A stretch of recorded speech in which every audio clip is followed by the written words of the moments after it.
굿모닝 텍사스 2부 순서 함께 하고 계십니다. 오늘의 핫 이슈입니다. 최현준 보도국장, 오늘 어떤 소식인가요? 식품의약국 FDA가 12세에서 15세까지의 청소년들에 대한 화이자 코로나 백신 사용을 긴급 승인했다라는 소식 어제 뉴스 보도를 전해드렸는데 조금 더 자세한 내용을 전해드리겠습니다. 이어서 지난해 전자상거래 업체 아마존이 적발을 한 위조품이 100억 건을 넘는다는 소식도 함께 전하겠습니다. 네, 첫 소식 보겠습니다. 드디어 파이자에서 만든 코로나 백신을 청소년들에게 접종할 수 있게 되는 거네요. 네, 파이자와 바이오엔테크가 공동 개발한 코로나 바이러스 백신을 12세부터 15세까지의 청소년들에게도 접종을 할 수 있도록 식품의약국 FDA가 긴급 사용 승인을 했습니다.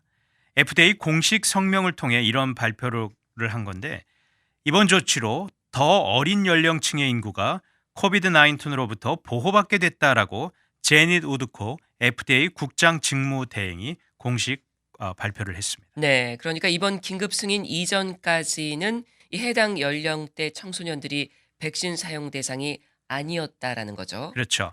화이자 백신의 경우에는 16세 이상에만 긴급 사용 승인을 받은 상태였고, 그 밖에 또 승인이 된 모더나, 존슨앤존슨은 18세 이상으로 연령이 한정돼 있었습니다. 그런데 이번에 처음으로 10대 초반 연령층에 사용을 할 수가 있게 된 건데, 앞으로 일상 복귀와 팬데믹 종식이 가까워졌음을 느끼게 해줄 것이다라고 우드콕 대행이 얘기를 했습니다. 네, 그러니까 어린 연령층에 대한 백신의 효능이 확인됐다 이렇게 볼 수 있는 거네요. 네, 맞습니다. 2,000명 이상의 청소년들에게 임상시험을 한 결과 100% 효율을 확인했다고 파이자가 지난 3월에 발표를 했었는데, 특히 해당 연령층인 10대 초반의 항체 형성이 10대 후반의 접종자보다 더 활발하게 이루어졌다라고 밝혔습니다. 네. 그리고 이제 또 중요한 게 부작용일 텐데, 부작용은 성인들에게서 나타나는 것과 비슷한 수준이어서 안심할 수 있다라고 파이자에선 또 설명을 했습니다. FDA는 이 같은 사항을 모두 확인한 것으로 또 알려졌습니다. 예, 이번 조치로 일상 복귀가 가까워졌다 이렇게 FDA가 발표했는데 어떤 의미인가요? 크게 두 가지 의미를 짚고 싶습니다.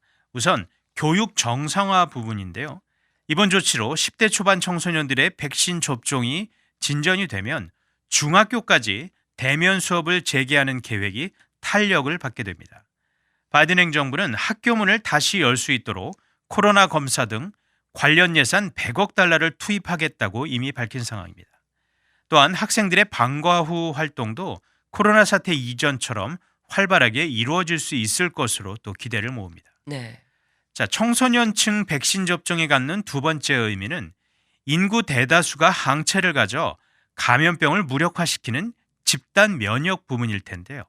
미국 전체 인구의 70%에서 85%가량이 접종을 완료를 하면 코로나에 대해 집단 면역을 달성할 수 있을 것으로 전문가들은 예측을 하고 있습니다. 예. 하지만 갖가지 이유로 접종을 거부하는 사람들이 있기 때문에 또 이것도 문제고, 특히나 최근 접종률이 상대적으로 둔화를 하고 있습니다. 백신의 안전성에 대한 우려나 정치적 신념 때문에 백신을 맞지 않겠다는 사람들이 있는 건데, 성인 가운데 원하는 사람은 대부분 최소 1차 접종까지는 완료한 것으로 당국이 파악하고 있습니다. 네, 현재 미국의 코로나 백신 접종률 어디까지 와 있나요? 네, 11일 어제 기준 한 차례라도 백신을 맞은 사람은 18세 이상 인구의 58.2%를 차지하고 있습니다. 질병통제예방센터 CDC의 통계에 따라 나타난 현황인데, 청소년과 미성년자까지 합한 전체 인구에서 따진 백신 접종 비중은 46%입니다. 아직 절반에 조금 못 미치고 있습니다. 아, 그럼 청소년층 인구가 미국 전체에 차지하는 비중은 얼마나 되는 건가요? 20% 정도가 됩니다. 이 연령층에서 백신 접종률을 높인다면 집단 면역으로 가는데 상당한 도움이 될 수 있을 것 같습니다. 본격적인 접종은 CDC 산하 자문기구가 이번 조치를 심사한 뒤에 이뤄질 전망입니다. 네, 자 이제 미국에서 코로나 백신 접종 가능 연령이 12세까지 내려온 거예요. 이제 곧 나올 테니까 이제 그런데 그보다 더 어린 아이들은 어떻게 되는 건가요? 네, 생후 6개월 아기부터 11살까지의 연령층에 대한 백신 시험도 이미 시작이 됐습니다. 지난 3월 말부터 파이자와 바이오엔테크가 공동 진행 중인데 올 가을쯤에 결과가 나올 것으로 보입니다. 아울러 모더나 그리고 존슨앤존스에서도 저연령층 대상 임상시험을 현재 진행 중입니다. 네. 잘 들었습니다. 한 가지 소식 더 보겠습니다. 이 요즘에 많은 사람들이 인터넷을 통해 물건을 사죠. 대표적인 온라인 이 소매 사이트가 바로 아마존인데요. 이 아마존에서 적발한 위조품이 상당한 것으로 드러났네요. 네, 세계 최대 인터넷 상거래 업체인 아마존이 지난해 적발한 위조품 항목이 100억 건이 넘는 것으로 나타났습니다. 아마존은 대부분 이들 위조품이 소비자들에게 팔리기 전에 적발을 했다라고 밝혔는데 아마존이 이렇게 위조품 규모를 집계해서 발표한 것은 이번이 처음이었습니다. 네. 이러한 발표가 나오게 된 배경이 있었을 것 같은데요. 사실 지난 몇 년간 아마존을 통한 위조품 판매가 증가를 하면서 이에 대한 비판 여론이 많이 일었습니다. 그러자 아마존이 지난 2019년에 새로운 기술과 방식을 도입해서 위조품 척결에 나서겠다고 밝혔었습니다.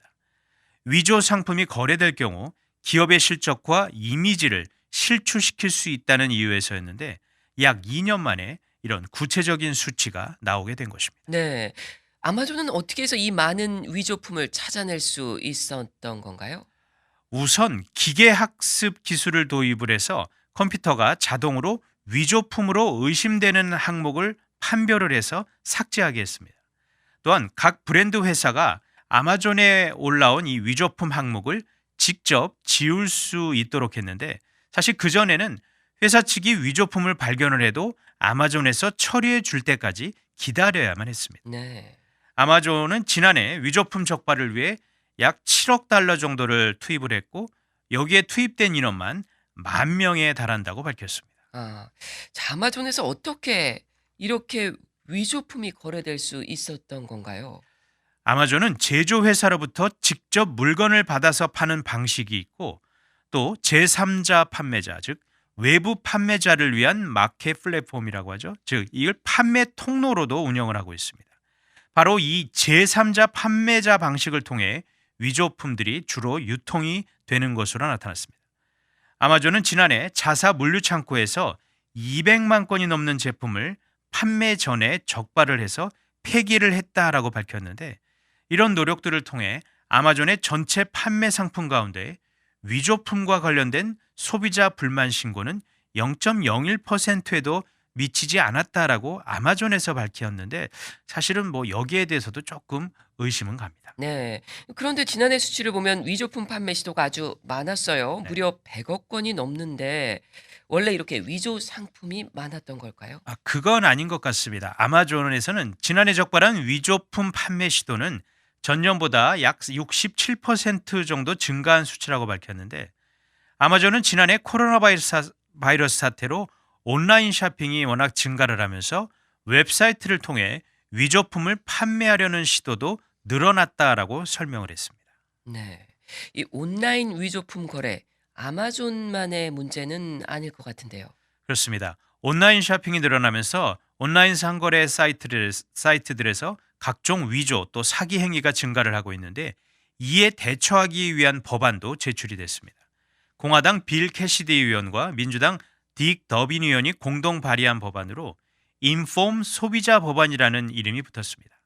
소비자들의 온라인 위조 상품 피해를 막기 위해 온라인 상거래 업체들을 감독을 하는 내용인데 특히 제3 판매자들에게 사전 인증을 받을 것 그리고 이름과 주소 등을 소비자들에게 공개할 것을 요구를 하는 법안입니다. 네. 이 의원들이 해당 법안을 논의 중인가요? 사실 해당 법안은 지난해 처음 발의가 됐는데 해당 법안에 대한 표결은 없었습니다. 따라서 의원들은 올해 3월에 법안을 다시 제출을 한 것입니다. 이 법안에 대한 산업계의 반응은 어떤가요? 아마존을 비롯해 이베이 그리고 에시 등 온라인 상거래 업체들은 해당 법안에 의외로 반대를 하고 있습니다. 왜냐하면 창업 의욕 그리고 온라인 판매 시도를 저해할 수 있다는 이유에서입니다. 네. 반면에 창고형 대형 매장들은 이 법안의 조처를 환영을 합니다. 실제 매장들은 위조 상품을 취급할 가능성이 거의 없으니 새 법이 제정이 되면 공평한 경쟁의 장을 만들 것이라고 또 얘기를 하기 때문에 이 창고형 대형 매장들은 이 법안을 환영을 하는 것입니다. 네, 잘 들었습니다. 지금까지 오늘의 핫 이슈였습니다.